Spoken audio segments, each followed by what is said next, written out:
Hello dear students, NEET Universe channel पर एक बार फिर से आप सभी का बहुत बहुत स्वागत है। मेरा नाम है संजय पटेल और हमको सॉल्व करना है आज एनटीए मॉक टेस्ट नंबर 39। तो थोड़ी सी बात कर लेते हैं, बस 1 मिनट लगेगा आपका। नीट की डेट को लेकर जो भी कंफ्यूजन था तो वो शायद कल सबकी कंफ्यूजन दूर हो गई है। अभी एचआरडी मिनिस्टर ने बोला है कि अगर सिचुएशंस अंडर कंट्रोल रही तो हम उसी डेट्स में एग्जाम को कराएंगे जो डेट हमने पहले बताई थी, यानी कि 26 जुलाई को एग्जाम हम करा लेंगे। लेकिन अब ऐसा दिख नहीं रहा है कि सिचुएशन अंडर कंट्रोल है। जिस तरह से केसेस बढ़ रहे हैं अभी रिसर्च के हिसाब से देखा जाए तो अभी जुलाई के फर्स्ट 2 वीक्स में तो बहुत ज़्यादा केसेस आने के चांसेस हैं। तो लेकिन अब वो बात की बात है, भैया जो प्रशासन बोल रहा है हम वो मानेंगे, ठीक है। तो उन्होंने बोला है कि अब उनके हिसाब से कैसा रहेगा सिचुएशन अंडर कंट्रोल, वो किसको मानते हैं, तो वो उनका एक क्राइटेरिया होगा, तो वो वही लोग बता सकते हैं। तो आप लोग फिलहाल 26 जुलाई को अपना टारगेट रखिए कि 26 को ही हमको एग्जाम देना है, उसी के हिसाब से अपनी तैयारी रखिए। ठीक, तो चलिए शुरू करते हैं, टाइम नहीं खराब करेंगे ज़्यादा हम। क्वेश्चन नंबर पहला, यहाँ पे बोहर हाइड्रोजन एटम का ट्रांजिशन हो रहा है n=5 से n=4 में, ठीक है। और ये इमिट करता है एक फोटॉन जिसकी फ्रीक्वेंसी न्यू है। और बाद में करें frequency of circular motion of electron, ठीक है। इलेक्ट्रॉन का सर्कुलर मोशन हो रहा है n=4th ऑर्बिटल में, तो उसकी फ्रीक्वेंसी कितना न्यू 4 बताएगी। तो आपको रेशियो बताना है न्यू और न्यू 4 की, ठीक है। देखिए अब इसके लिए एक लंबा चौड़ा फार्मूला है, ठीक है। एनर्जी का पहले तो एनर्जी का फार्मूला देखेंगे, E=-12m² 8 epsilon not square n square h square, ठीक है। बहुत बड़ा फार्मूला हो गया। अब इसका ये एनर्जी किसको देंगे, फोटान को, ठीक है।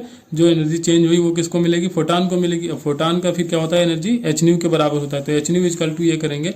लेकिन अब यहाँ पे n तो आप रखोगे नहीं क्योंकि ट्रांजिशन हो रहा है, कहाँ से कहाँ तक, n=5 से 4 में हो रहा है, ठीक है।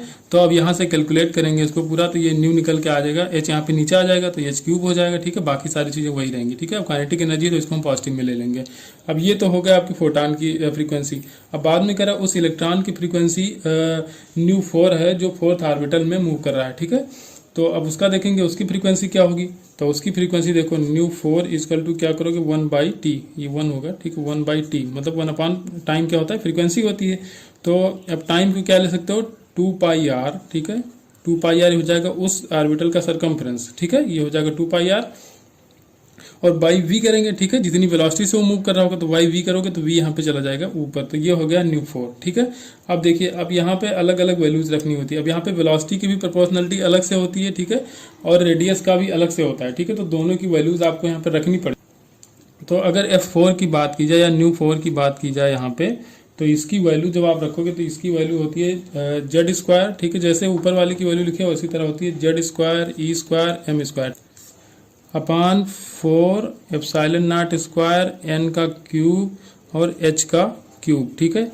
ये होता है आपका न्यू 4। अब आपको चाहिए यहाँ पर रेशियो, तो इसका रेशियो ये करना है न्यू/न्यू 4 करना है। तो जो कैंसिल आउट हो रहा है उसको हम कैंसिल कर देंगे, ठीक है। तो यहाँ से mz², यहाँ पे e⁴ होगा, ठीक है। ये हो जाएगा आपका न्यू 4। अब आपको चाहिए रेशियो दोनों का, ठीक है। तो रेशियो निकालेंगे तो ये हो जाएगा न्यू/न्यू 4 का रेशियो चाहिए था। तो देखिए जो कैंसिल आउट हो रहा है उसको कैंसिल करो, तो यहाँ से mz² e⁴ कैंसिल आउट हो जाएगा। एप्सिलॉन नॉट का स्क्वायर h³ और h³ भी कैंसिल आउट हो जाएगा। यहाँ n की वैल्यू आपको रखनी पड़ेगी 4, क्योंकि न्यू 4 आप निकालो तो n की वैल्यू 4 रखोगे तो यहाँ पे क्यूब है इसका, ठीक है। तो ये क्या हो जाएगा आपका 4 × 4 × 4, ठीक है। और 64 हो जाएगा।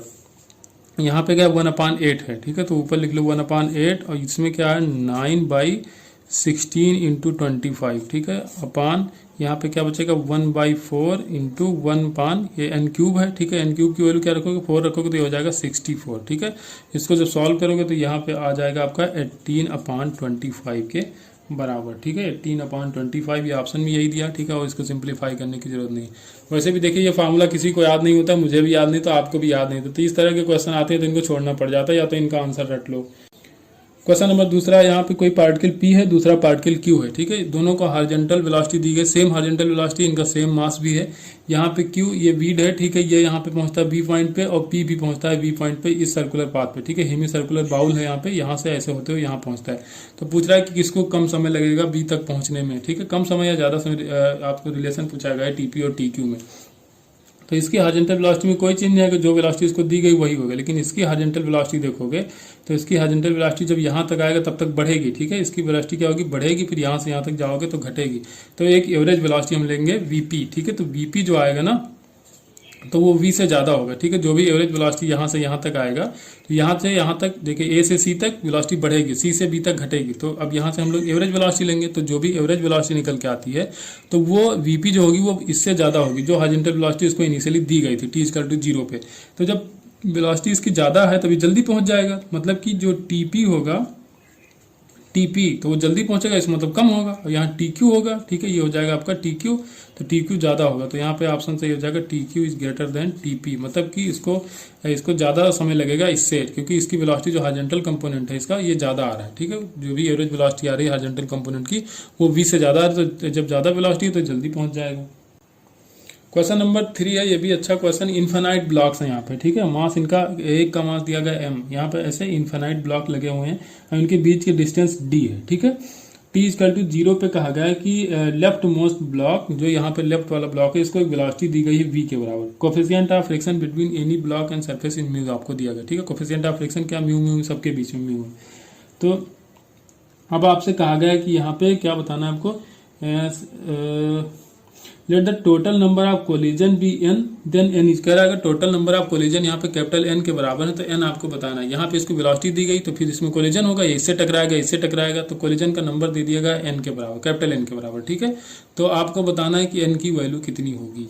तो अब इसमें हम देख लें कि चेंज इन, जुगाड़ से लगाते हैं इसको, ठीक है। चेंज इन काइनेटिक एनर्जी कितना होगा, पहले सब जीरो पे थे, तो change in kinetic by v हमने दिया तो यही आ जाएगा चेंज इन वेलोसिटी, ठीक है। चेंज इन काइनेटिक एनर्जी तो ये जाएगा हाफ mv², ठीक। तो अब ये किसके बराबर हो जाएगा, वर्क डन कितना होगा यहाँ पे अगर देखा जाए तो वर्क डन हो जाएगा यहाँ पे capital M mu into GX। हम मान रहे हैं कि सारे ब्लॉक मिलकर कितनी डिस्टेंस तय करते हैं, x के बराबर, ठीक है।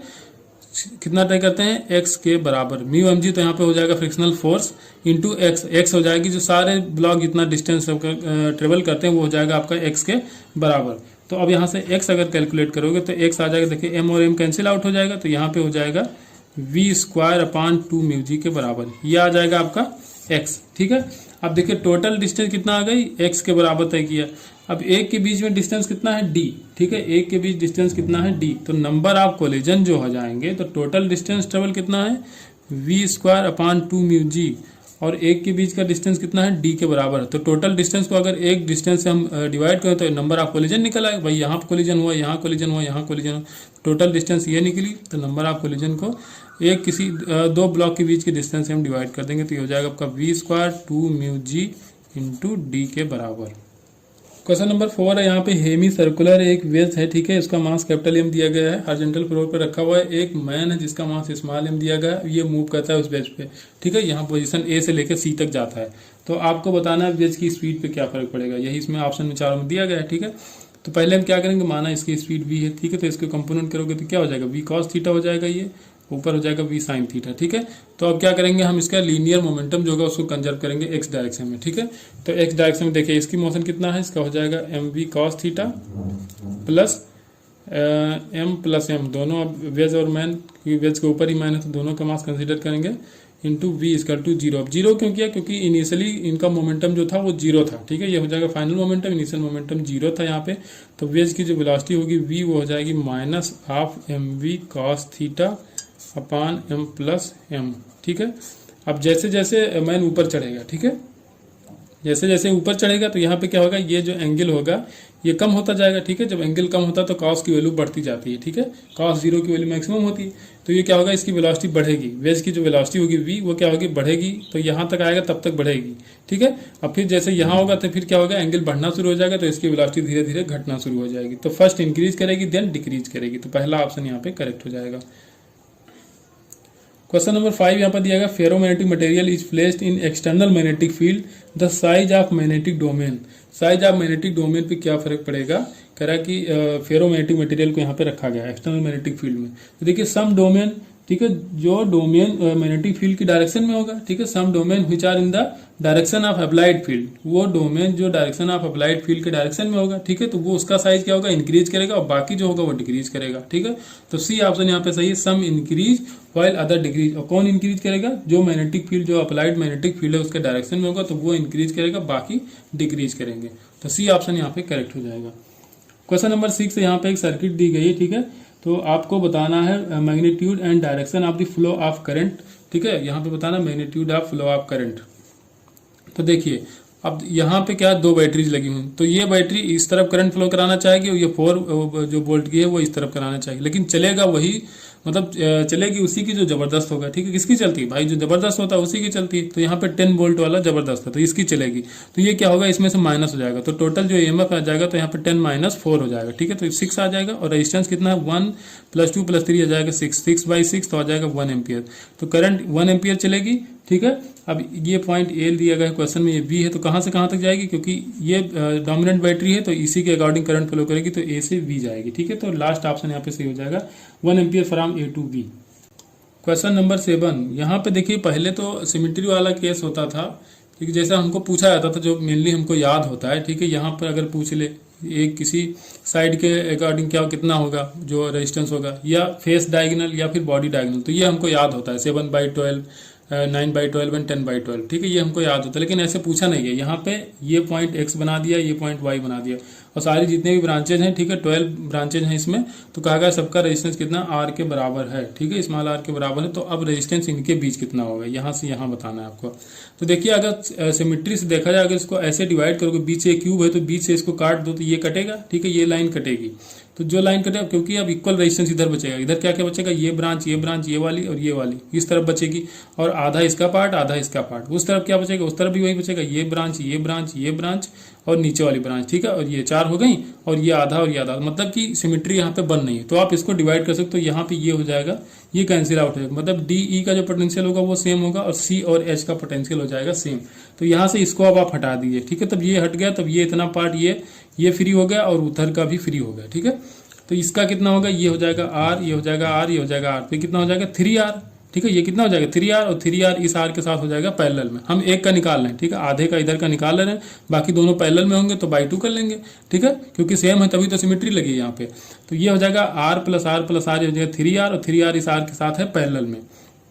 तो 3R और R के पैरेलल में है, 3R और R, तो ये हो जाएगा 3R × R / 3 + R, तो ये हो जाएगा 4R। तो ये 3R/4। अब ये देखिए, अब ये इसके साथ सीरीज में हो जाएंगे, ये हो जाएगा आपका R/2 और ये हो जाएगा R/2, क्योंकि ये लेंथ को डिवाइड किया गया ना बी से, मिड पॉइंट है, पूरे का रेजिस्टेंस R था, तो आधे पॉइंट का कितना हो जाएगा, आधे से इधर तो R/2 हो जाएगा, तो ये R/2 इसके साथ हो जाएगा सीरीज में, तो R/2 टोटल R हो जाएगा, तो यहाँ पे प्लस R कर लो। ठीक है, तो ये हो जाएगा 4, इसमें लोगे एलसीएम तो हो जाएगा 7R/4। ठीक है, ये आ गया आधे का। ठीक है, इस तरफ का, लेकिन आपको पूरे का चाहिए एक्स और वाई के बीच में, तो आधा उधर भी तो है, तो बाई 2 कर लो। पैरेलल में क्या होता है, अगर इक्वल रेजिस्टेंस है तो बाई 2 हो जाता है, तो RXY जो निकल के आ जाएगा वो आएगा 7R/4/2, दैट्स मीन 7R/8 के बराबर। ठीक है, वो मत लगा के आ जाना जो आपको याद होता है। ठीक है, वो याद होता है वो दूसरा केस होता है। क्वेश्चन नंबर 8 है, यहाँ पे कोई ट्रांसफार्मर दिया गया जिसकी एफिशिएंसी 90% है। ठीक है, वर्क करता है 200 वोल्ट और 3 किलोवाट पावर है। ठीक है, पावर सप्लाई इसकी 3 किलोवाट। कह रहा है if the secondary coil current 6 ampere है, तो the voltage across the secondary coil, आपको सेकेंडरी कॉइल में वोल्टेज बताना है, और आपको शायद यहाँ पे प्राइमरी करंट भी बताना है। ठीक है, आईपी भी बताना है। तो आईपी के लिए क्या करेंगे, आईपी × वीपी = हो जाएगा प्राइमरी कॉइल में जो पावर होगा, तो ये 3000 वाट के बराबर, 3 किलोवाट था। ठीक है, तो यहाँ पे चाहिए आपको आईपी, तो आईपी = करोगे जो पावर होगा अपान वीपी। वीपी आपको दिया है 200 वोल्ट। ठीक है, 0000, ये आ जाएगा आपका 15 एम्पियर। तो करंट कितनी आ गई 15 एम्पियर। अब आपको क्या चाहिए था यहाँ पे, और द करंट, हाँ वोल्टेज ग्राफ मतलब VS चाहिए। ठीक है, VS भी चाहिए आपको। ठीक है, तो अब देखिए VS के लिए क्या करोगे, यहाँ पे इफिशियंसी कितनी दी है आपको 90%, तो 90/100 कर लो। ठीक है, ये हो गई इफिशियंसी। इफिशियंसी क्या होती है यहाँ पे VS × IS। IS अभी क्वेश्चन में दिया गया था 6 हो जाएगा, × VP IP, तो VP है 200 और IP यहाँ पे दिया गया है 15, अभी आपने निकाला। बस इसको सॉल्व करो तो यहाँ से VS निकल आएगा, वो आएगा 450 के बराबर। ठीक है, कैंसिल करके देख सकते हो, यहाँ पे 9/10 होगा, ये 200 जाएगा, यहाँ से 1 0 ये भी काट सकते हो। ठीक है, तो यहाँ पे क्या बचा, ये 20 बचा, 20 × 15 ये ऊपर जाएगा, और यहाँ पे 6 नीचे आएगा, तो 450 ही बचेगा। ठीक है, तो सेकेंडरी कॉइल में जो वोल्टेज होगा वो 450 के बराबर होगा।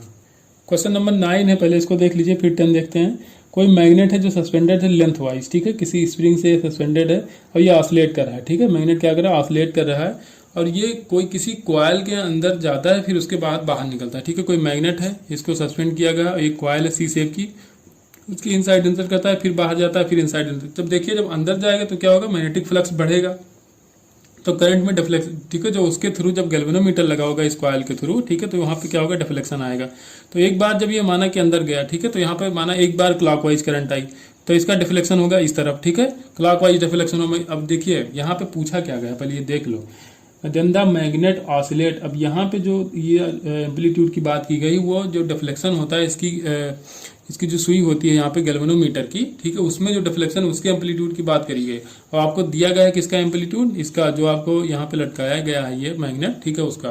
तो मैग्नेट इनसाइड जाएगा तो फ्लक्स बढ़ेगा, करंट इंड्यूस होगी, ठीक है, करंट इंड्यूस होगी तो इसमें डिफ्लेक्शन आएगा, ठीक है। उसके बाद जब ये बाहर निकलना चाहेगा तो फिर से डिफ्लेक्शन आएगा, तब करंट क्या होगी, फिर से रिवर्स डायरेक्शन में होगी, क्योंकि लेंज लॉ का जो फार्मूला ही होता है, ठीक है, इंड्यूस करंट का जो भी फार्मूला होता है वो यही होता है कि वो अपोज करेगा मोशन का।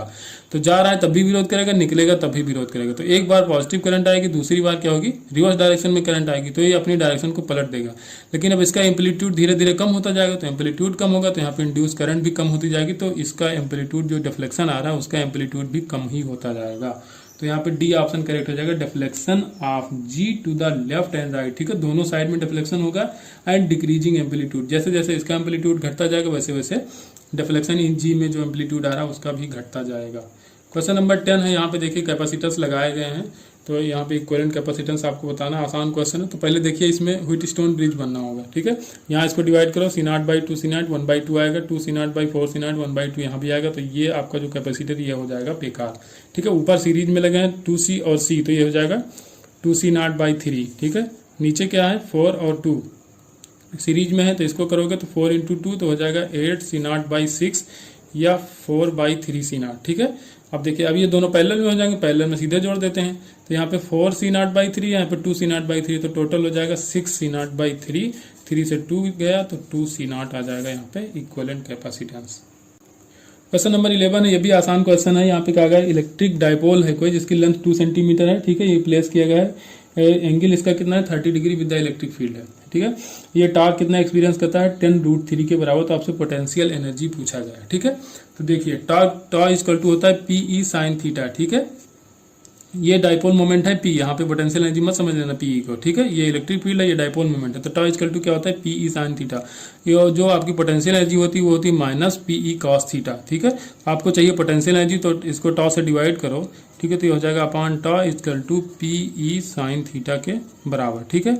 तो अब इसको डिवाइड करो, आपको चाहिए u, तो u इक्वल टू क्या हो जाएगा, टॉ उस तरफ चला जाएगा, p और p हो जाएंगे कैंसिल, और ये माइनस में आएगा, ठीक है, माइनस और cos theta upon sine theta, तो 1/tan थीटा लिख सकते हैं इसको, 1/tan थीटा। tan थीटा की वैल्यू 30 डिग्री है यहाँ पे, और आपको ये दिया गया है टॉ 10√3, तो माइनस आप 10√3 अपॉन tan 30 की वैल्यू 1/√3, √3 जाएगा ऊपर, तो √3 हो जाएगा 3, तो 10 -10 × 3 हो जाएगा -30 जूल के बराबर। क्वेश्चन नंबर 12 में देखिए यहाँ पे इसकी वेलोसिटी दी गई 11.2 किलोमीटर पर सेकंड, ठीक है। इसके वेलोसिटी उस प्लेनेट का पूछा गया है जिसके पास रेडियस डबल है, ठीक है, और जो डेंसिटी है उसकी सेम है, ठीक है। मास के बारे में कुछ नहीं कहा गया, डेंसिटी के बारे में कहा गया कि डेंसिटी सेम है, तो मास तो आप सेम कर नहीं सकते, डेंसिटी सेम दिया गया है, तो मास को आप डेंसिटी से रिप्लेस करेंगे तो 2gm/r, ठीक है। m को आपको चेंज करना है, तो मास को क्या रख सकते हो, डेंसिटी इंटू वॉल्यूम, तो डेंसिटी इंटू वॉल्यूम क्या रखोगे 4/3 पाई r क्यूब के बराबर, r से r यहाँ पे कैंसिल आउट हो जाएगा, तो r क्यूब के जगह r² बचेगा।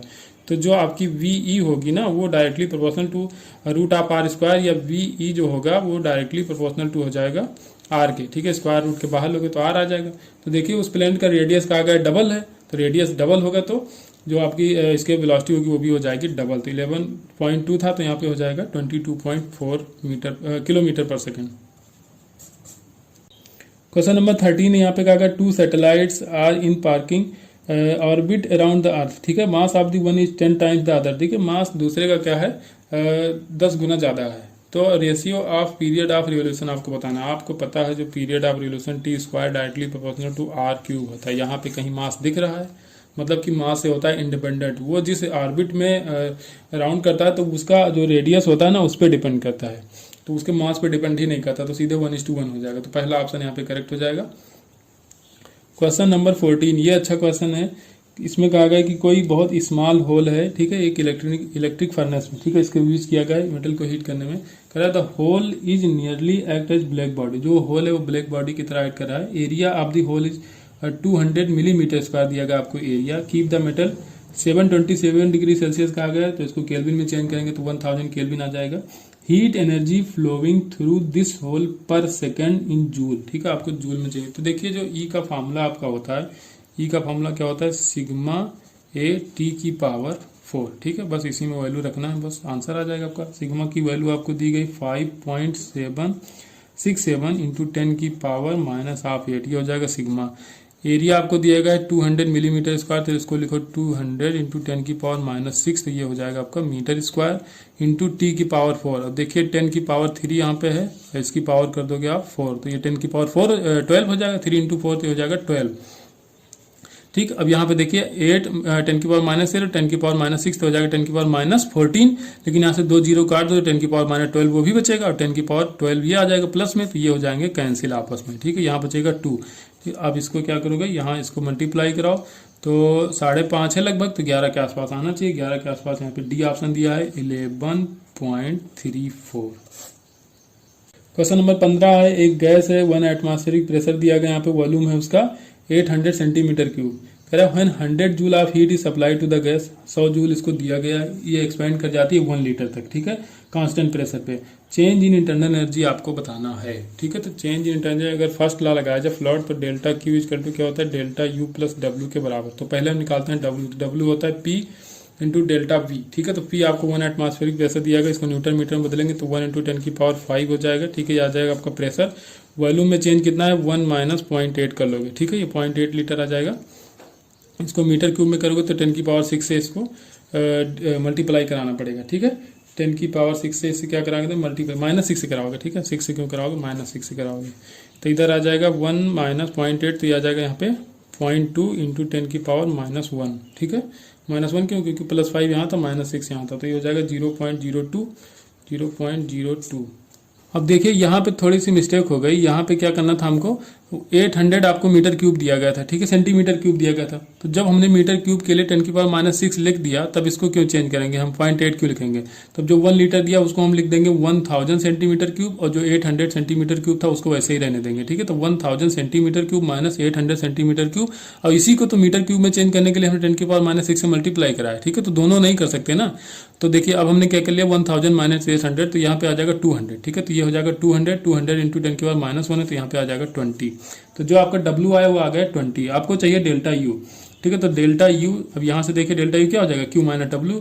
Q कितना दिया आपने, 100 जूल, ठीक है, 100 जूल शायद क्वेश्चन में कहा गया था, हाँ एकदम सही, 100 जूल, माइनस आपने W कितना निकाला, 20 जूल के बराबर, तो कितना आ जाएगा इंटरनल एनर्जी, 80 जूल के बराबर। Question number 16, which of the following statement is true in respect of usual quantities, that is delta Q, delta U, delta W. तो भैया देखिए, तो डेल्टा यू होता है यहाँ पे ना, तो ये पाथ इंडिपेंडेंट होता है, ठीक है। पाथ इंडिपेंडेंट मतलब ये इनिशियल और फाइनल स्टेट पे डिपेंड करता है, उसके बीच में क्या हो रहा है, कैसे जा रहा है, कैसे पहुंच रहा है, ठीक है, उस पर डिपेंड नहीं करता है। तो ये पाथ इंडिपेंडेंट होता है, ये आपको याद रखना, सी ऑप्शन यहाँ पे करेक्ट हो जाएगा। क्वेश्चन नंबर 17, ये भी अच्छा क्वेश्चन है, चलिए देखते हैं। यहाँ पे 2 पार्टिकल हैं, मास उनका दिया गया स्मॉल m, ठीक है, दोनों का चार्ज दोनों पे कितना है, Q, ठीक है। यहाँ पे दोनों पे चार्ज Q है, ये सेपरेटेड है 2r डिस्टेंस पे, ठीक है, 2r डिस्टेंस सेपरेटेड है। अगर इस रॉड को रोटेट कराया जाए एंगुलर स्पीड से, ठीक है, अबाउट परपेंडिकुलर एक्सिस, ठीक है, the ratio of magnitude of the magnetic moment of the system and it's angular momentum, ठीक है। तो देखिए अब मैग्नेटिक मोमेंट जो होता है वो आई ए के बराबर होता है, ठीक है, आई इंटू ए, तो आई इंटू ए करना है।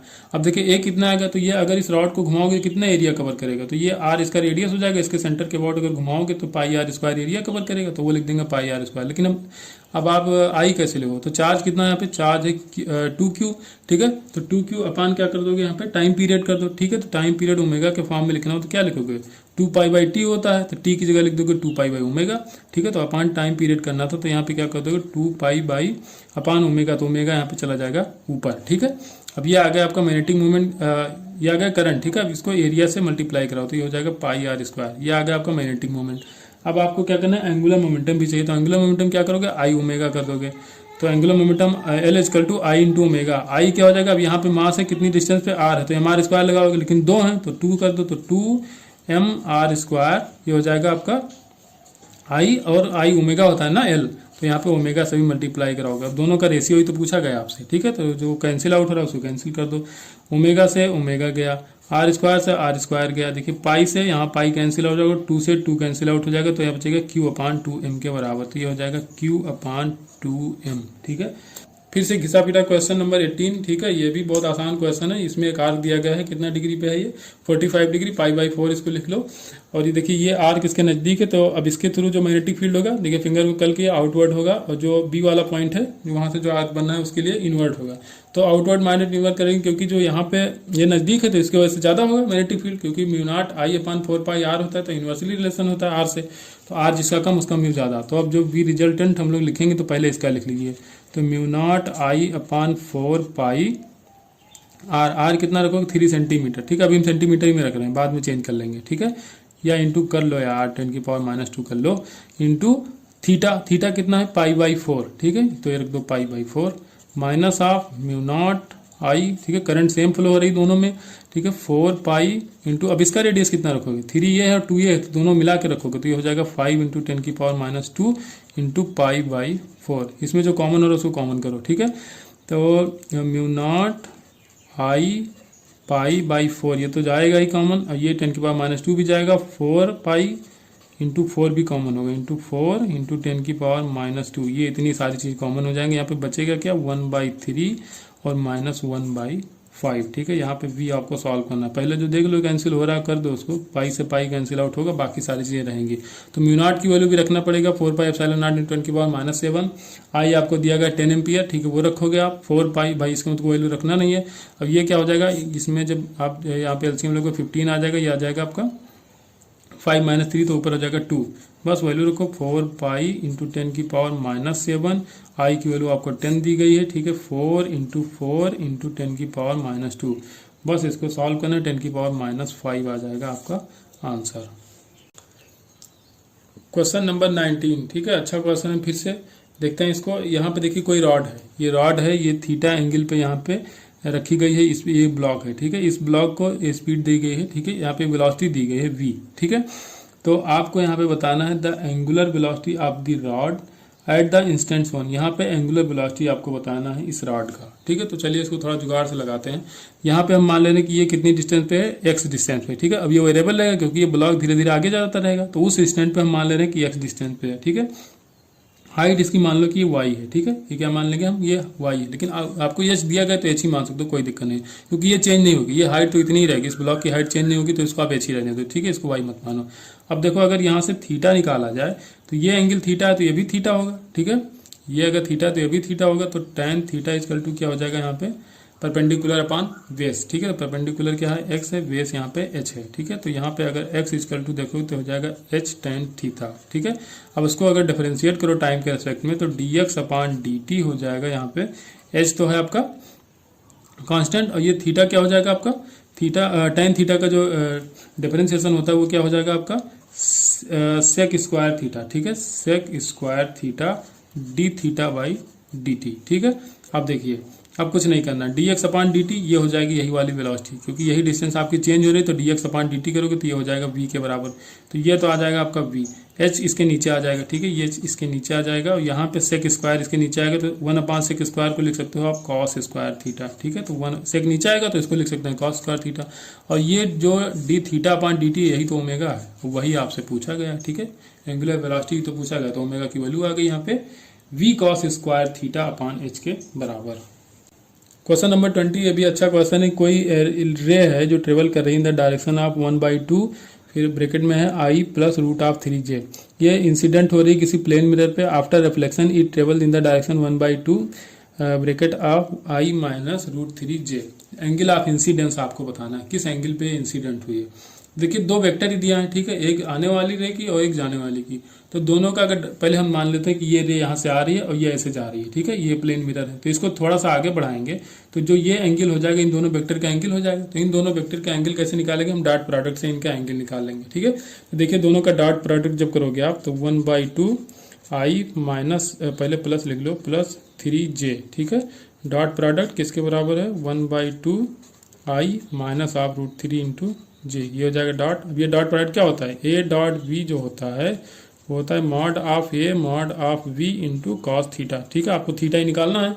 तो देखिए अगर इनका मैग्नीट्यूड देखा जाए, एम्पलीट्यूड मैग्नीट्यूड, तो क्या होता है स्क्वायर करना पड़ता है ब्रेक रूट के अंदर, ठीक है। तो अगर इसका मैग्नीट्यूड देखने जाओ तो ये इसका इनसाइड मल्टीप्लाई करो तो क्या हो जाएगा 1/4 हो जाएगा। यहाँ पे स्क्वायर करोगे ना 1/2 का स्क्वायर करोगे 1/4 हो जाएगा, और रूट 3/2 का स्क्वायर करोगे तो आ जाएगा 3/4। तो 3/1 ये हो जाएगा 4/4, इसका मतलब 1 आ जाएगा। अब इसका भी मैग्नीट्यूड सेम ही आएगा, माइनस है लेकिन स्क्वायर होगा तो भी प्लस हो जाएगा, तो इसका भी मैग्नीट्यूड 1 ही आएगा। तो इसका डॉट प्रोडक्ट हो जाएगा इधर 1 × 1 cos थीटा के बराबर, ठीक है। अब यहाँ पे देखो ये इन साइड ले जाओ तो क्या हो जाएगा 1/2i के साथ हो जाएगा 1/4, ठीक है। और ये माइनस में आएगा क्योंकि यहाँ माइनस है, तो √3 और √3 का हो जाएगा 3।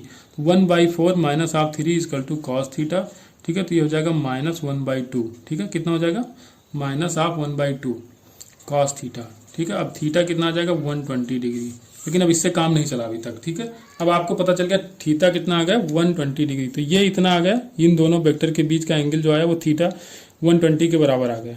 तो अब ये कितना बचेगा भाई, टोटल ये सीधे लाइन चले जाओगे कि सीधे इसको बढ़ाओगे तो टोटल कितना 180 होना चाहिए, लेकिन ये हो गया 120, तो इतना कितना बचेगा ये 60 बचेगा। लेकिन 60 में देखिए ये एंगल ऑफ इंसिडेंस यहाँ हो रहा है, फिर ये रिफ्लेक्शन भी हो रहा है, तो ये दोनों के बराबर थोड़ा ना होगा, एंगल ऑफ इंसिडेंस तो यही इतना होगा, मतलब 2 थीटा आया यहाँ पे। तो 2 थीटा या 2i मान लो, थीटा मत मानो, 2i इक्वल टू कितना बचेगा आपका 60 डिग्री, तो i जो होगा वो जाएगा 30 डिग्री के बराबर। तो एंगल ऑफ इंसिडेंस हो गया 30 डिग्री के बराबर। ये जेई एडवांस का क्वेश्चन है, 2013 में पूछा गया था, ठीक है। 2013 में आया था जेई एडवांस में। क्वेश्चन नंबर 21 देखिए, यहाँ पे यूनिफॉर्म स्फीयर है, ठीक है। इसका वेट दिया गया W, रेडियस इसकी दी गई 3 मीटर, और जिस स्ट्रिंग से इसको लटकाया गया है उसको दिया गया 2 मीटर के बराबर। कह रहा है कि इसको अटैच किया गया फ्रिक्शन लेस वॉल से, as shown in the figure. The tension in the string, आपको टेंशन बताना है, ठीक है। तो यहाँ पे हम लोग गलती क्या करते हैं, जब मैंने क्वेश्चन फर्स्ट टाइम देखा था, अभी तो इसको मैं सॉल्व कर चुका, जब प्रिपरेशन के दौरान मैंने जब इसको देखा था तो मैं क्या कर रहा था, इसकी रेडियस केवल ये रख रहा था, तो ये पूरा यहाँ मिला के इसको फिर इसको हम 3 रख रहे थे, लेकिन स्ट्रिंग की लेंथ दी गई ना, क्योंकि स्ट्रिंग यहीं बंधी हुई है, ठीक है, इसके सेंटर पर नहीं बंधी हुई, तो 2 इसका भी दिया, तो टोटल इसका हमको 5 लेना पड़ेगा। बस यही थोड़ी सी गलती हो गई थी हमसे, हो सकती है आपसे भी हो जाए। तो और रेडियस इसका दिया गया 3, तो इसको आप 3 लोगे, तो ये 3 और ये 4। तो आपको शायद याद होगा कि एक अगर 3 होता है, दूसरा अगर ब्रांच जो होता है वो 5 होता है, तो तीसरा क्या होता है ऑटोमेटिक 4 हो जाता है, ठीक है। तो अब यहाँ से थोड़ा सा आसान हो जाएगा। अब इसके कंपोनेंट करो, तो अब ये टेंशन टी मान लो, तो ऊपर क्या हो जाएगा यहाँ पे, अगर ये एंगल थीटा है तो ऊपर क्या हो जाएगा टी साइन थीटा, और ये हो जाएगा टी कॉस थीटा, तो ऊपर हो जाएगा टी साइन थीटा, ठीक है। और ये इस तरफ क्या हो जाएगा टी कॉस थीटा, और इधर आ जाएगा आपका नॉर्मल रिएक्शन, हो जाएगा W। तो टी साइन थीटा को कौन बैलेंस कर रहा है, आपका W बैलेंस कर रहा है, ठीक है। अब देखिए, तो टेंशन निकालो, तो टेंशन हो जाएगा W अपान साइन थीटा के बराबर। तो साइन थीटा आप तो यहाँ से निकाल ही लोगे, साइन थीटा इक्वल टू क्या हो जाएगा परपेंडिकुलर अपन हाइपरटेनियस, तो यहाँ पे हो जाएगा W अपान साइन थीटा के लिए परपेंडिकुलर है 4, हाइपरटेनियस है 5, तो 4/5, 5 चला जाएगा ऊपर, तो 5W अपान 4 हो जाएगा, ठीक है। आसानी से लग गया क्वेश्चन। क्वेश्चन नंबर 22, ये भी अच्छा ही क्वेश्चन है, ठीक है, रिपीटेड क्वेश्चन है, ये IPMT पूछा जा चुका है। कोई ब्लॉक है जिसका मास 10 kg दिया गया, ये कांटेक्ट में है एक कार्ट के, ठीक है, ये कोई कार्ट है उसके कांटेक्ट में है, म्यू इसका दिया गया है 0.5, इसको एक्सेलरेट किया जा रहा है। तो मिनिमम एक्सेलरेशन आपको बताना है कि ये गिरे ना, ठीक है, इससे चिपका रहे। तो इसके ऊपर कौन लगेगा, फ्रिक्शनल फोर्स लगेगा, ठीक है, इसका FBD हमने बनाया, तो इस पर जो कि सूडो फोर्स पीछे की तरफ लगेगा। आगे क्या लगेगा, नॉर्मल रिएक्शन mg लगेगा नीचे, और फ्रिक्शनल फोर्स ऊपर लगेगा जो इसको होल्ड करके रखेगा, ठीक है। तो अगर ये जो MA है, ठीक है, ये नॉर्मल रिएक्शन को बैलेंस करे, ठीक है, करेगा ही भाई, बैलेंस तो करता है नॉर्मल रिएक्शन। अब ये जो फ्रिक्शनल फोर्स अगर mg के बराबर हो जाए तो काम हो जाएगा, उतना एक्सेलरेशन से आपका काम चलेगा। तो F क्या होगा, F हो जाएगा आपका म्यू इंटू एन, तो म्यू की वैल्यू आपको दी गई है 0.5, और n की वैल्यू क्या लिखोगे, MA के बराबर लिखोगे, इक्वल टू किसके बराबर होना चाहिए, mg के बराबर होना चाहिए। तो m और m तो गए, आपको क्या निकालना है a, तो ये हो जाएगा g अपान म्यू, तो g की वैल्यू रखनी है आपको 10, म्यू की वैल्यू है 0.5 या 1/2, 2 चला जाएगा ऊपर, तो हो जाएगा 20 metre per second square. Question number 23 है, एकदम हलवा क्वेश्चन है, कुछ नहीं इसमें पूछा गया है, ठीक है, डिफरेंस बताना है। देखिए यहाँ पे क्या है 235 है, यहाँ पे 238 है। भैया देखिए ये क्या है, आइसोटोप है, ठीक है, आइसोटोप है, इसका एटॉमिक नंबर जो होगा वो सेम ही होगा, तो इसमें जो भी चेंज आएगा तो न्यूट्रॉन्स के नंबर में चेंज आएगा, ठीक है। तो जो इसका मास नंबर 3 ज्यादा है तो यहाँ पे न्यूट्रॉन 3 ज्यादा होंगे, तो डी ऑप्शन करेक्ट हो जाएगा, यहाँ पे 3 न्यूट्रॉन ज्यादा है। बाकी अगर जेड सेम है तो इलेक्ट्रॉन और प्रोटॉन तो सेम ही रहेंगे। क्वेश्चन नंबर 24, यहाँ पे ऑप्शन दिया गया है, ठीक है, एनर्जी दी गई है आपको। In the option given below let's E denote the rest mass energy of the nucleus and n a neutron the correct option, आपको करेक्ट ऑप्शन यहाँ पे बताना है। तो देखिए जो रेस्ट मास की एनर्जी होती है, ठीक है, रेस्ट मास न्यूक्लियस जो होता है उसकी एनर्जी जो होती है तो वो उसके जो पार्ट जिसमें वो टूटता है, ठीक है, उनसे ज्यादा होती है, उनकी जो डॉटर न्यूक्लियाई होती है उनसे ज्यादा होता है, ठीक है। तो यहाँ पे पहला ऑप्शन देखिए, ठीक है, पहला ऑप्शन जो क्या है, पेरेंट न्यूक्लियाई क्या है, U23692, ठीक, तो इसकी एनर्जी ज्यादा होगी जब ये टूटेगा अपनी डॉटर न्यूक्लियाई में, तो इसकी डॉटर न्यूक्लियाई दो आ रही है, आयोडीन 137 और यहाँ पे Y आ रहा है 97, ठीक है, तो इन दोनों से ज्यादा है, तो बस ए ऑप्शन यहाँ पे करेक्ट हो जाएगा, बाकी कोई ऑप्शन इसमें मैच ही नहीं करेगा आपका। क्वेश्चन नंबर 25 है, कोई बॉब है यहाँ पे, देखिए सिंपल मैं इसको समझाता हूँ मैं। देखिए यहाँ पे एक बॉब है पानी से भरा हुआ है, ठीक है, इसका लेंथ हम L मान लिए हैं। बाद में क्या यहाँ पे एक होल किया गया था, बाद में इसको अनप्लग कर दिया गया तो पानी यहाँ से निकलने लगा, ठीक है, पानी धीरे धीरे निकल रहा है फिर पूरा निकल जा रहा है। तो आपको यहाँ पे चेंज बताना है कि क्या होगा इसके टाइम पीरियड में। तो time period T equal to होता है 2πL/G, और जो L होता है वो इफेक्टिव लेंथ होता है, मतलब जो बॉब यहाँ पे लटका हुआ है तो उसका सेंटर ऑफ मास की डिस्टेंस, ठीक है। तो सेंटर ऑफ मास पहले कहाँ होगा, जब ये फुल्ली भरा होगा तो सेंटर ऑफ मास इसके सेंटर पे ही होगा, तो इफेक्टिव लेंथ L रही होगी।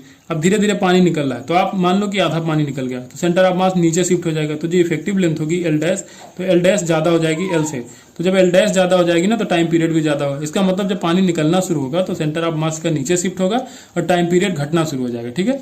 टाइम पीरियड क्या होगा, एल नहीं जो एल बढ़ेगा ना, इफेक्टिव लेंथ बढ़ेगा तो टाइम पीरियड बढ़ना शुरू हो जाएगा, और धीरे धीरे धीरे जब सारा पानी निकल जाएगा तो फिर से इसका जो सेंटर ऑफ मास होगा, जब ये पूरा हॉलो हो जाएगा तो फिर से सेंटर ऑफ मास वहीं शिफ्ट हो जाएगा, तो जो इसका इफेक्टिव लेंथ होगा फिर से वही हो जाएगी। तो इसमें ऑप्शन पहला करेक्ट होगा, फर्स्ट इंक्रीज, मतलब जब यहाँ पे इफेक्टिव लेंथ बढ़ रहा है तो टाइम पीरियड भी बढ़ेगा और थोड़ी देर तक बढ़ेगा, उसके बाद फिर डिक्रीज होना शुरू होगा और फिर क्या होगा, फिर अपने उसी वैल्यू पे आ जाएगा, इनिशियल वैल्यू जो उसकी थी, ठीक है, ओरिजिनल वैल्यू में आ जाएगा, क्योंकि उसका सेंटर ऑफ मास फिर से उसी पोजीशन पे पहुंच जाएगा। क्वेश्चन नंबर 26 यहाँ पे स्प्रिंग कांस्टेंट दिया गया है, ठीक है, K1 K2 दो स्प्रिंग है, इनको एक मास से बांधा हुआ है, ठीक है, ये दोनों स्प्रिंग यहाँ पे फिक्स हैं, ठीक है। बाद में करा पहले इनकी फ्रीक्वेंसी F थी, बाद में दोनों K1 और K2 की वैल्यू 4 गुना बढ़ा दी गई, तो फ्रीक्वेंसी पे क्या इफेक्ट पड़ेगा, तो फ्रीक्वेंसी वो होती है 1/2 K इफेक्टिव बाई M, ठीक है, ये होती है आपकी फ्रीक्वेंसी का फॉर्मूला। अब बाद में क्या कहा गया है कि यहाँ पे जब K1 और K2 रहा होगा पहले, ठीक है, तो ये मान लो कि K1/K2 रहा होगा तो K1 + K2 हो गया यहाँ पे ऊपर, क्योंकि दोनों पैरेलल में लगा, पैरेलल में सीधे जोड़ दिया था K1 + K2 अपान M कर दिया जाएगा, ठीक है। बाद में F डैश की वैल्यू आपको निकालनी, तो 1/2 पाई पे तो कोई इफेक्ट पड़ेगा नहीं, K इफेक्टिव दोनों को 4 गुना बढ़ाएगा तो ये हो जाएगा 4K1 + 4K2, तो 4 हो जाएगा यहाँ पे कॉमन और ये हो जाएगा K1 + K2/M, ठीक है। तो 4 को बाहर ले जाओगे तो 2 हो जाएगा, ठीक है। तो जो भी आपका फ्रीक्वेंसी है तो डायरेक्टली प्रोपोर्शनल टू क्या होगा, ठीक है। तो यहाँ पे जब 2 टाइम्स बढ़ जा रहा है, ठीक है, इसको 4 गुना बढ़ाओगे बाहर आएगा तो 2 टाइम्स, तो जो भी फ्रीक्वेंसी निकल के आएगी वो दुगुना हो जाएगी। तो या तो डिवाइड करके देख लो आप, ठीक है, ये क्या हो जाएगा, एफ की वैल्यू ये आ गई, एफ डैश की वैल्यू 2 टाइम्स इंटू इतना आ गया पूरा, ठीक है, ये 4 को बाहर ले आया तब ये 2 अंदर खत्म हो जाएगा, ठीक है। तो ये और ये कैंसिल आउट हो जाएंगे, तो F upon F dash equal to क्या हो जाएगा 1/2, तो F dash equal to 2f के बराबर नहीं हो जाएगा, तो ये आ जाएगा 2f के बराबर। क्वेश्चन नंबर 27 यहाँ पे दिया गया है कि कोई सरफेस है जिसपे लाइट डाली जा रही है, ठीक है। पहले जो वेवलेंथ दिया गया 350 दिया गया, बाद में वेवलेंथ λ2 दिया गया 440 के बराबर, 540 के बराबर, ठीक है, नैनोमीटर में दिया गया है। कह रहा मैक्सिमम स्पीड दोनों में जो पाई जा रही है, तो बाद में कितना हो रहा है, जो डिफरेंस जो वेलोसिटी में डिफरेंस है वो फैक्टर 2 के बराबर है। तो वर्क फंक्शन आपसे पूछा गया, ठीक है। तो जब कम वेवलेंथ वाली लाइट डाली जाएगी तभी तो वेलोसिटी ज्यादा रही होगी, ठीक है। तो हम मान ले रहे हैं कि जो V1 होगा वो 2v के बराबर होगा, ठीक है, 2v2 के बराबर होगा, ठीक है। तो पहले v1 लिखिए, तो हाफ v1 स्क्वायर, तो v1 की जगह हम 2v2 रख देते हैं, ठीक है। स्क्वायर इक्वल टू क्या रखेंगे, एनर्जी यहाँ पे 1240 बटे ये हो जाएगा 350 माइनस हाफ फाई नॉट। दोबारा स्पीड क्या हो जाएगी, हाफ m भी लिख दो यहाँ पे, f नहीं होगा, यहाँ पे v2 का स्क्वायर, ठीक है, इक्वल टू 1240, वैसे 12400 होता है लेकिन नैनोमीटर में तो 1240 होगा, तो यहाँ पे क्या रखोगे 540 माइनस हाफ फाई नॉट, ठीक है। पहले इसको डिवाइड कर लो, यहाँ पे जो कैंसिल आउट हो रहा है 1/2m कैंसिल आउट हो जाएगा, v स्क्वायर कट जाएगा, यहाँ पे 4 बचेगा, 2 का स्क्वायर करोगे 4, तो यहाँ उस तरफ पूरा ले जाओगे, ठीक है। तो यहाँ पे 2 का स्क्वायर इंटू 1240 बटे 540 minus of 5 not equal to इधर क्या बचेगा 1240 अपॉन 350 माइनस ऑफ 5 नॉट, ठीक है। बस इसमें सॉल्व करना है, इसको 4 को इनसाइड मल्टीप्लाई करा देना 5 नॉट, और बस 5 नॉट ही तो बच रहा है, बाकी न्यूमेरिकल वैल्यू, तो 5 नॉट यहाँ से निकल के आ जाएगा। ऑप्शन यहाँ पे सही है, v 1.8 आएगा, ठीक है। तो इसको सॉल्व कर लेना, 1.8 आएगा यहाँ पे। क्वेश्चन नंबर 28, ठीक है। 28 दिया गया है, पार्टिकल है कोई, मास उसका कैपिटल एम है, ठीक है। रेस्ट मास इसका दिया गया है, ये बाद में टूटता है, 2 पार्ट में डिवाइड होता है, ठीक है। नॉन जीरो वेलोसिटी है दोनों की। तो ratio of the probable wavelength जो है उनका λ1/λ2, λ1/λ2 इक्वल टू दिया गया है m/n, ठीक है। तो देखिए जो वेवलेंथ होगा 1:1 के रेशियो में होगा। m की वैल्यू भी 1 होगी, n की वैल्यू भी 1 होगी, क्योंकि जो आपका लैम्डा होता है वो होता है h/p, और जब पार्टिकल डिवाइड होता है तो उनका मोमेंटम दोनों का सेम होता है। तो मोमेंटम जब सेम होगा तो लैम्डा भी सेम रहेगा, तो मतलब λ1/λ2 equal to m/1 equal to 1:1 होगा। तो m प्लस n की वैल्यू क्या होगी? तो m प्लस n की वैल्यू कम से कम 2 होनी चाहिए, ठीक है। तो 1 + 1 तो यह आ जाएगी 2 के बराबर, कम से कम तो 2 ही होगी। क्वेश्चन नंबर 29, यहाँ पे 2 ड्रॉप हैं, ठीक है, स्मॉल ड्रॉप हैं। ये इनकी जो स्टीडी वेलोसिटी दी गई है वो है 5 metre per second, centimetre per second दी गई है, ठीक है, 5 मीटर नहीं है। स्टीडी स्पीड मतलब टर्मिनल वेलोसिटी इनकी दी गई है। If the 2 drop collapse then the terminal velocity would be, अगर 2 ड्रॉप जो हैं वो अगर आपस में कोलैप्स हो जाए तो उनकी टर्मिनल वेलोसिटी क्या होगी? टर्मिनल वेलोसिटी का फार्मूला Vt इक्वल टू होता है 2/9 r² sigma minus rho into g के बराबर होता है। मतलब v जो होती है वो डायरेक्टली प्रोपोर्शनल टू r² होती है, और जो कैपिटल R होगा जब कोलैप्स होंगी तो ये किसके बराबर होता है? जो पहले r था, ठीक है, r इंटू 2 की पावर 1/3, ठीक है। 2 की पावर क्या होता है? 1/3 इंटू r होता है, ठीक है। तो ये आ गया आपका r। तो यहाँ पे करोगे v2/v1 इक्वल टू हो जाएगा r2/r1 की पावर 2, ठीक है। r2 कितना हो जाएगा? r2 की पावर 1/3/r, इसका स्क्वायर करोगे, ये कैंसिल आउट हो जाएंगे, ठीक है। 2 क्यों होगा? r होगा r से, तो ये हो जाएगा 2 की पावर 1/3 और इंटू पावर कितना है यहाँ पे? 2 है, ठीक है। तो v2 इक्वल टू हो जाएगा, v1 आपको दिया गया था 5 सेंटीमीटर पर सेकंड स्क्वायर, और यहाँ पे हो जाएगा 2 की पावर 2/3 या 4 की पावर 1/3 कर लो, ठीक है। 2 का स्क्वायर कर लो, फिर उसके बाद 1/3 कर लो। तो इसको सॉल्व करोगे तो आ जाएगा 5 इंटू 4 की पावर 1/3। सॉल्व क्या करना, जब यही आंसर ही दिया है 5 इंटू 4 की पावर 1/3 सेंटीमीटर पर सेकंड, क्योंकि 5 को आपने क्या रखा है? सेंटीमीटर पर सेकंड में ही रखा है। क्वेश्चन नंबर 30, ये भी आसान क्वेश्चन है। एक सिलेंडर है, ठीक है, 90 सेंटीमीटर इसकी हाइट है। यहाँ पे 4 पॉइंट दिए गए 1 2 3 4, ठीक है। इनका जो बॉटम से हाइट बताया गया 20 सेंटीमीटर, 30 सेंटीमीटर, 45 सेंटीमीटर और 80 centimetre from the horizontal floor PQ, ठीक है। Water falling at the maximum horizontal distance from the vessel, ठीक है। किससे कह रहा है? किस होल से यहाँ से पानी निकले कि सबसे दूरी पे गिरे, ठीक है। जो मैक्सिमम रेंज है इसकी सबसे ज्यादा है। तो मैक्सिमम रेंज सबसे ज्यादा जब होती है जब टोटल हाइट का बटा 2, ठीक है, बाई 2, मतलब कि अगर 90 सेंटीमीटर का ये पूरा सिलेंडर है, 90 सेंटीमीटर हो जाएगी तो 45 पे करेंगे तो सबसे ज्यादा दूरी पे जाएगा वाटर गिरेगी। ये आपको याद करना है, ठीक है। याद कर लो, बार बार इसको हम सॉल्व नहीं कराएंगे, क्योंकि एक बार हम ऐसा क्वेश्चन करा चुके हैं, उसमें मैंने निकाल के दिखाया था कि कैसे h/2 वहाँ पे आता है। तो सीधे h/2 जो हमको याद है तो 90 था तो 45 वाला हो जाएगा, और 45 इसका है जो थर्ड वाला होल है। तो यहाँ पे ऑप्शन सही हो जाएगा होल नंबर 3। क्वेश्चन नंबर 31, यहाँ पे कोई प्लेन मिरर है, एक इस पे रे डाली जा रही है 30 डिग्री एंगल पे, ठीक है। हॉरिजॉन्टल से 30 डिग्री एंगल है यहाँ पे। तो कह गया कि जो रिफ्लेक्टेड रे है, रिफ्लेक्टेड रे है, तो उसको वर्टिकल करने के लिए हमको जो मिरर उसको कितना रोटेट करना पड़ेगा। मतलब कि ये जो रे है इसको वर्टिकल जाने के लिए, मतलब यहाँ जाने के लिए, तो इसको कितना रोटेट होना पड़ेगा? इस रे को कितना चलना पड़ेगा? 60 डिग्री।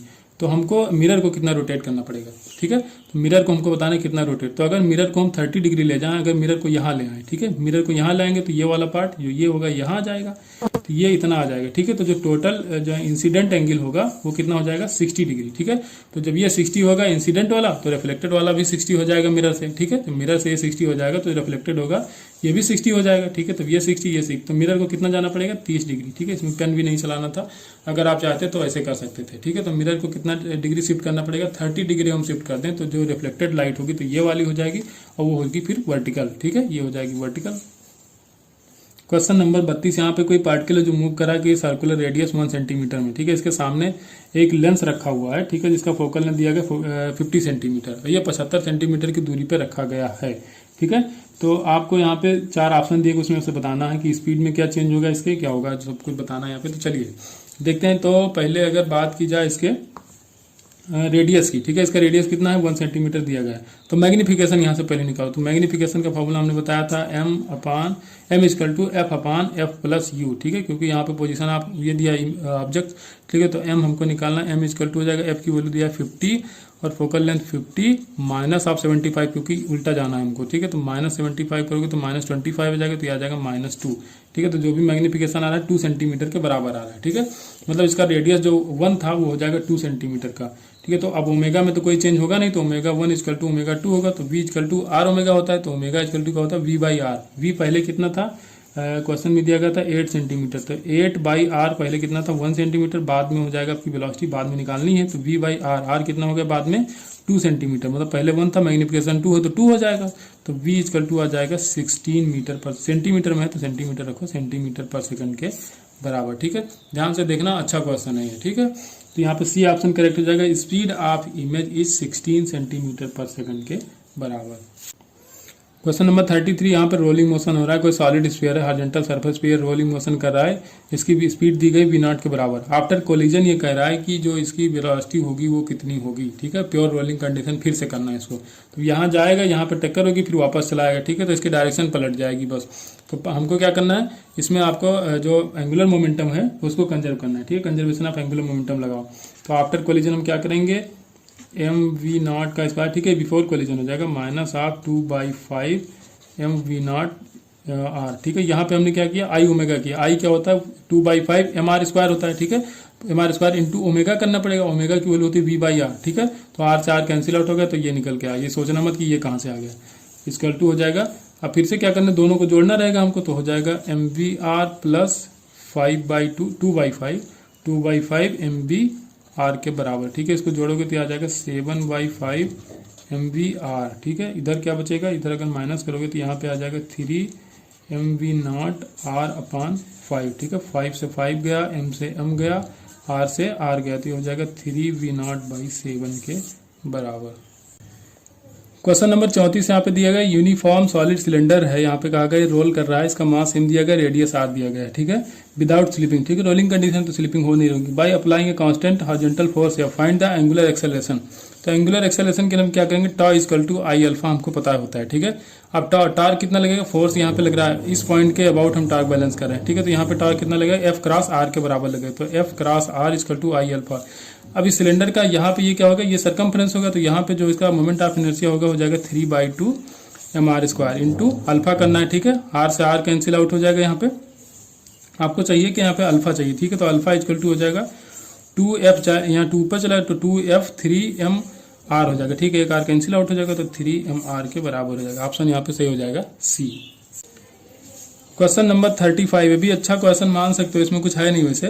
इसमें आपको बूलियन एक्सप्रेशन दिया गया, तो बताना कौन सा ऑप्शन सही। तो रख के चेक कर लो। पहला ऑप्शन दिया गया है 0 और 0, तो देखिए 0 0 रख के देखो, तो यहाँ पे 0 + 0 करोगे तो क्या आएगा 0, और 0 का बाहर क्या हो जाएगा 1 हो जाएगा। यहाँ पे क्या 0.0, तो वो भी 0 होगा, 0 का नॉट क्या हो जाएगा 1, तो 1.1 की वैल्यू आएगी 1, मतलब पहला ऑप्शन यहाँ पे सही हो जाएगा। जो इनपुट दिया जाएगा वो 0,0 दिया जाएगा। क्वेश्चन नंबर 36, यहाँ पे कलेक्टर करंट आपको दिया गया है 6.6 मिली एम्पियर। ठीक है, अल्फा की वैल्यू दी गई है 0.95, then the value of beta and base current. ठीक है, तो बीटा की वैल्यू क्या होती है, alpha minus alpha, alpha minus alpha, तो यहाँ पे करोगे 0.95, यहाँ पे करोगे 1 माइनस, तो यहाँ पे हो जाएगा 0.05, यहाँ से पॉइंट हटाओ 5, ये हो जाएगा 19, तो बीटा की वैल्यू आ गई 19। ठीक है, अब आपको चाहिए यहाँ पे IV मतलब वेस करंट चाहिए, तो वेस करंट होता है IC/बीटा, बीटा की वैल्यू है 19, बस इसको सॉल्व करो, आ जाएगा 350 माइक्रो एम्पियर के बराबर, क्योंकि IC आपको दिया गया है। क्वेश्चन नंबर 37 है degree of freedom of molecule of try atomic gas. Try atomic gas का देखिए डिग्री ऑफ फ्रीडम 6 ही होगा, क्योंकि यहाँ पे वाइब्रेशनल कंसीडर नहीं किया है, जब तक हाई टेम्परेचर ना कहा जाए तब तक। ठीक है, तो हाई टेम्परेचर यहाँ पे नहीं कहा गया, तो 3 वाइब्रेशनल और 3 ट्रांसलेशनल, मतलब टोटल 6 होगा, तो डिग्री ऑफ फ्रीडम यहाँ पे हो जाएगा 6 के बराबर।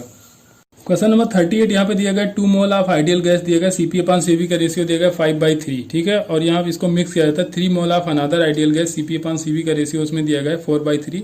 तो आपको वैल्यू बताना है CP/CV के रेशियो का मिक्सर का। ठीक है, तो देखिए इसका मतलब गामा मिक्स आपको बताना है। ठीक है, तो गामा मिक्स का जो फार्मूला होता है N1 + N2, ठीक है, इसको बता चुके हैं हम, गामा मिक्स -1 इक्वल टू N1/गामा -1, गामा 1 - 1 प्लस N2/गामा 2 - 1। ठीक है, वैल्यू रखो, तो यहाँ पे 2 मोल और 3 मोल दिया गया, तो टोटल रखो 5 मोल। गामा मिक्स आपको निकालना है -1 इक्वल टू N1। अब देखो 2 मोल दिया गया आपको, और उसकी गामा की वैल्यू देखिए 5/3, तो 5/3 -1 करोगे, प्लस आप दूसरे का दिया गया है 3 मोल, और उसके गामा की वैल्यू दी गई 4/3 -1। ठीक है, गामा मिक्स यहाँ पे सॉल्व करना आ जाएगा 1/1 देख क्या बोल रहा हूँ यार 1.42। ठीक है, 1.42 आएगा, पता नहीं क्या क्या निकलता रहता है यहाँ से। क्योंकि थोड़ा सा बैकग्राउंड साउंड आ रहा होगा, बहुत तेज़ बारिश हो रही है और मेरे पास सेटअप कोई बहुत बड़ा है नहीं, ठीक है। तो आपको एडजस्ट करना ही पड़ेगा, और अगर हम वीडियो यहाँ पे रोक देंगे तो फिर इतने क्वेश्चन रह जाएंगे, तो प्लीज़ आप लोग एडजस्ट कर लीजिएगा। क्वेश्चन नंबर 39 यहाँ पे, among the following quantities the quantity whose dimension is independent of mass and length. देखिए जो एनर्जी है, तो एनर्जी का क्या होता है, ml²T⁻², मास और लेंथ दोनों पे डिपेंड है। थ्रस्ट जो होता है, थ्रस्ट फोर्स होता है, तो वो भी मास और लेंथ पे दोनों पे डिपेंड करेगा, ठीक है। मोमेंटम होता है तो mv होता है, ठीक है, मास पे डिपेंड कर रहा है, वेलोसिटी पे डिपेंड कर रहा है, ठीक है। और डी जो ऑप्शन है एंगुलर वेलोसिटी, तो ओमेगा की जो वैल्यू होती है वो 2π/t के बराबर होता है। इसका मतलब यह ना मास पे डिपेंडेंट है और ना ही लेंथ पे डिपेंडेंट है, तो ऑप्शन डी यहाँ पे करेक्ट हो जाएगा। क्वेश्चन नंबर 40 है, देखिए यहाँ पे एरर का क्वेश्चन है ये। डेंसिटी मेजर करने में कह रहा है किसी क्यूब का डेंसिटी मेजर कर रहे हैं, तो उसके जो लेंथ में एरर आती है वो 1% के बराबर है, और जो मास में एरर आती है 1.5% के बराबर। तो मैक्सिमम एरर आपको बताना है डेंसिटी को नापना। डेंसिटी इज इक्वल टू कहता है मास बाय वॉल्यूम, तो यहाँ पे क्या हो जाएगा, dm/m × 100 हो जाएगा, और प्लस ऑफ 3 × dl/l × 100, ठीक है। वैल्यूज आपको दी गई, dm/m की वैल्यू दी गई 1.5, तो ये हो जाएगा 1.5 इंटू प्लस 3 × dl/l की वैल्यू 1% दी गई, तो ये हो जाएगा 1, तो ये हो जाएगा 3 प्लस 1.5, तो हो जाएगा 4.5% के बराबर। तो डेंसिटी नापने में कितना चेंज आएगा, एरर आएगा 4.5% के बराबर।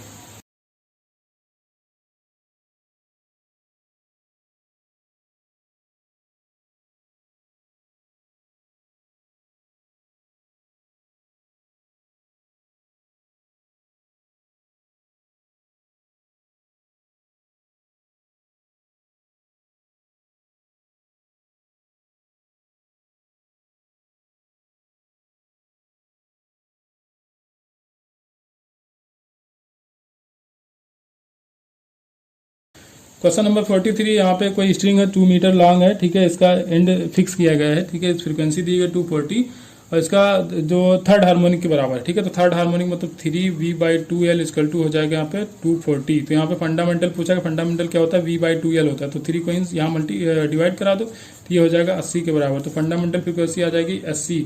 आपसे वेलोसिटी भी पूछा गया, तो वेलोसिटी v = होता है f × लैम्डा। तो f तो आपको पता है 240, लेकिन लैम्डा नहीं पता है, ठीक है। तो लैम्डा यहाँ पे कितना हो जाएगा, λ/2 = हो जाएगा स्ट्रिंग के लेंथ के बराबर। तो 2 मीटर दिया, तो लैम्डा = हो जाएगा 4। यहाँ पे वैल्यू रखो, f की वैल्यू रखोगे 240 और लैम्डा की वैल्यू रखोगे λ/2 = कितना था, स्ट्रिंग की लेंथ थी, हाँ 2 के बराबर थी, लैम्डा = हो जाएगा 4, ठीक है। सॉल्व कर लेना, आपका आंसर आ जाएगा।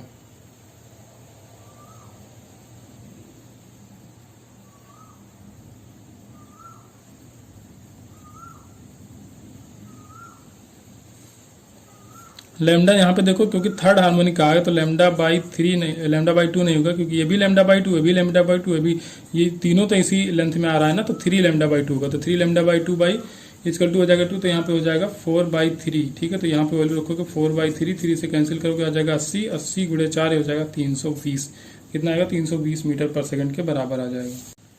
क्वेश्चन नंबर 44, यहाँ पे 2 लाउड स्पीकर हैं, ठीक है, इनको कंपेयर किया जा रहा है, one perceive to 32 times louder than the other, ठीक है, 32 गुना ज्यादा लाउडर है दूसरे से, ठीक है। Difference between intensity level between the two when the measure in decibel, ठीक है, डेसीबल में आपको मेजर करना है, तो डेल्टा वीटा = हो जाएगा β2 - β1 करोगे, ठीक है। तो ये होता है 10 log, जब डेसीबल में निकालना हो तो क्या करते हैं, I2/I0 करते हैं, ठीक है। तो अब देखिए, अब यहाँ पे एक बार रखेंगे हम I2, एक बार रखेंगे I1, ठीक है। तो माइनस आप क्या करोगे 10 log I1/I0, ठीक है। तो अगर इसको कॉमन ले लो तो क्या कॉमन हो जाएगा, यहाँ पे माइनस की लॉग की प्रॉपर्टी होती है, जो चीज़ माइनस में होती है उसको हम अपान में लिख सकते हैं। तो 10 अगर बाहर कॉमन ले लो तो यहाँ पे हो जाएगा log I2/I0 अपान I1/I0 के बराबर। अब क्या करेंगे, I0 और I0 कैंसिल आउट करेंगे, तो यहाँ पे बच जाएगा आपका 10 log I2/I1, ठीक है। ये आ जाएगा डेल्टा बीटा। अब देखिए, अगर I2 को हम 10 गुना बढ़ा दें तो I1 का 10 गुना हो जाएगा, तो कितना टाइम से डिफरेंस कितना आएगा, 10 का डिफरेंस आएगा, लेकिन आपको बढ़ाना है 32 गुना, ठीक है। अगर इसको 100 गुना कर दें, I2 को I1 का 100 गुना कर देंगे तो I1 कैंसिल आउट होगा, और 100 को लिख सकते हैं 10⁻², तो पावर आ जाएगा आगे, तो यहाँ हो जाएगा 20, और log 10 की वैल्यू फिर से 1 हो जाएगी, ठीक है। तब कितना होगा, डबल होगा, जब 100 गुना बढ़ाओगे तो डबल होगा। तो आपको बढ़ाना है 32 गुना, तो 32 = क्या करोगे, 2 की पावर जब 5 करोगे तब आ जाएगा आपका 32। तो जो डेल्टा बीटा आपका निकल के आ जाएगा वो आ जाएगा 5 इंटू 10, ठीक है। 5 गुना कब पड़ेगा, जब 10 की पावर 5 टाइम्स जाएगा, 10 की पावर 5 टाइम्स जाएगा तब होगा। तो यहाँ पे क्या है 10 है और इंटू करोगे 5, तो 10 इंटू 5 क्या आ जाएगा 50, तब डिफरेंस कितना आएगा 50 के बराबर आएगा जब आप 32 गुना बढ़ाना चाहोगे तब। सो लास्ट क्वेश्चन हमारा 45 यहाँ पे वर्क डन पूछा गया। एक बॉडी को डिस्प्लेस किया जा रहा है 0,0 से 1,1 तक, ठीक है। यहाँ पे अलोंग द पाथ क्या गया x इक्वल टू वाई, यहाँ पे एज्यूम कर सकते हो, और फोर्स दिया गया आपको F equal to X square J plus Y into I, ठीक है। इतना न्यूटन आपको फोर्स दिया गया है, ठीक है। वर्क डन का फार्मूला जो होता है W इक्वल टू होता है, कहाँ से जाना है 0,0 से 1,1 तक हमको जाना है। तो यहाँ पे हो जाएगा आपका F इंटू, ठीक है, dx, ठीक है। अब क्या करना है हमको, अब dx की अगर ds देखा है, x नहीं होगा ds होगा, ठीक है। तो अगर ds देखा है तो क्या हो जाएगा dx i plus dy j, ठीक है, dy j। लेकिन अब z क्या नहीं लिखेंगे क्योंकि k डायरेक्शन में कोई फोर्स नहीं है, तो कोई मतलब नहीं उसका लिखने का। तो अब देखिए अब w इक्वल टू क्या लिखेंगे हम लोग, w इक्वल टू f की वैल्यू कितनी दी एक्स स्क्वायर j, ठीक है। तो ये हो जाएगा x square dy plus y dx, ठीक है। तो ये इसका जो लिमिट हो जाएगा 0,0 से 1,1 तक, ठीक है। ये w निकालना है आपको, बस कैलकुलेशन इसमें बचा है। अब यहाँ पे क्या करना है, x इक्वल टू वाई आप मान सकते हो, क्वेश्चन में कहा ही गया x इक्वल टू वाई, ठीक है। Along the path x equal to y कहा गया, तो आप x की जगह क्या लिख दोगे y, तो यहाँ पे हो जाएगा वाई स्क्वायर डी वाई, और यहाँ पे क्या लिख दोगे, और y की जगह x भी लिख सकते हो। तो जब भाई y की जगह x लिख सकते हो, x की जगह y, क्योंकि x equal to y question में दिया गया है, ठीक है। अब इनका हमको क्या करना है, इंटीग्रेशन कराना 0,0 से 1,1 तक, ठीक है। अब देखिए क्या हो जाएगा y cube by 3 plus x square by 2, ठीक है। ये लोअर लिमिट है, ये अपर लिमिट है। अपर लिमिट रखो, लोअर लिमिट 0 है तो कोई मतलब ही नहीं। यहाँ पे आ जाएगा 1/3 और ये हो जाएगा 1/2, ठीक है। ये आ जाएगा 6, ऊपर आ जाएगा 5, तो 5/6 जूल के बराबर हो जाएगा। इस पेपर में बहुत नौटंकी हो गई भैया, बारिश, पानी, लाइट, बिजली, बत्ती सबने परेशान किया, लेकिन फाइनली हमने इस पेपर को ख़त्म किया। तो कुछ जगह हो सकता है थोड़ी बहुत प्रॉब्लम हो गई होगी, तो उसके लिए माफ़ी चाहेंगे और मिलेंगे हम लोग नेक्स्ट वीडियो में। Thank you.